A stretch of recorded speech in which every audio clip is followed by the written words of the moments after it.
UFC is back on Yas Island. Dan Tong here with MMA Junkie to help you break down the main event for UFC 251 between Kamaru Usman and Jorge Masvidal. Usman, who was initially scheduled to face Gilbert Burns, has looked to be near unstoppable since stepping onto the UFC stage, as he appears to be on track to becoming one of the more dominant champions. Whereas Masvidal, who is on almost a Cinderella-like run since his loss to Stephen Thompson, has since sparked out Darren Till, Ben Askren, and even earned a BMF belt for beating Nate Diaz. At the time of this video, the odds makers in public currently have Usman as your favorite, roughly in the neighborhood of minus 275, with a comeback on Masvidal, the underdog, roughly in the neighborhood of plus 235. For me, no matter what numbers you attach to this fight, you could argue that it's a little bit closer than what meets the eye.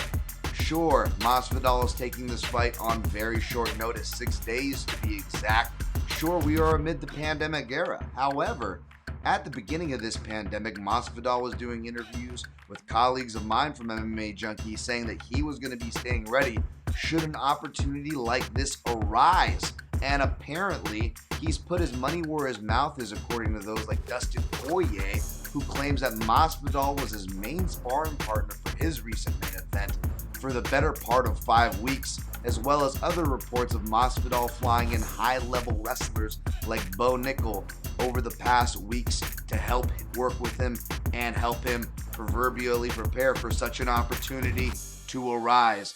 The opportunity has arisen. Now can Masvidal make good on it?